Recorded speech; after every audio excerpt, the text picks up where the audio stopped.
তারেক রহমান সশস্ত্র চিত্রে শপথ করিতে। একজন প্রধানমন্ত্রী কেমন বেতন ভাতা ও সুযোগ সুবিধা পান? নতুন প্রধানমন্ত্রীকে ঘিরে রাজনৈতিক আলোচনার পাশাপাশি জনমনে এখন এই প্রশ্নটিও ঘুরপাক খাচ্ছে। আসলে কি রয়েছে দেশের বিদ্যমান আইনে? কেমন সুযোগ সুবিধা পাবেন তিনি?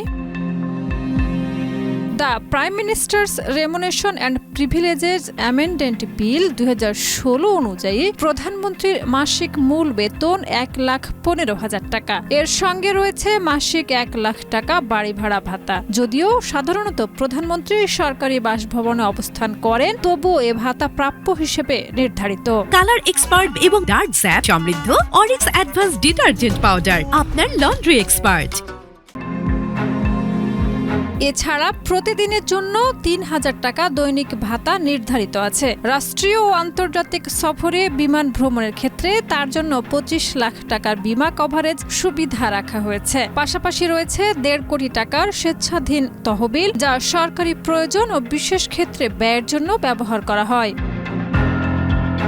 প্রধানমন্ত্রীর সরকারি দায়িত্ব পালনের অংশ হিসেবে বিনোদন সংক্রান্ত ব্যয় সম্পূর্ণ ভাতা হিসেবে প্রদান করা হয়। অফিস থেকে বাসা এবং বাসা থেকে অফিসে যাতায়াতের সব খরচ সরকার বহন করে। শুধু তাই নয়, প্রধানমন্ত্রী ও তার পরিবারের নির্ধারিত ব্যয়ও ভাতার আওতায় আসে।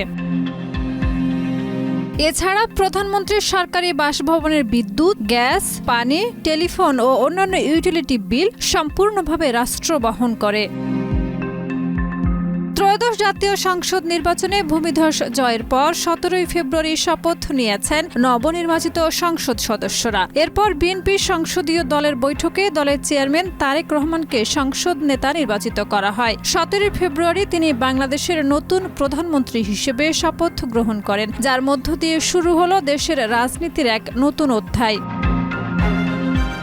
সব মিলিয়ে প্রধানমন্ত্রীর দায়িত্ব যেমন ব্যাপক, তেমনি তার জন্য নির্ধারিত সুবিধাগুলো রাষ্ট্রীয় প্রোটোকল ও মর্যাদার সঙ্গে সামঞ্জস্যপূর্ণ, যা দেশের সর্বোচ্চ নির্বাহী পদটির গুরুত্বই তুলে ধরে। শাহিদা রুবি, মাই টিভি।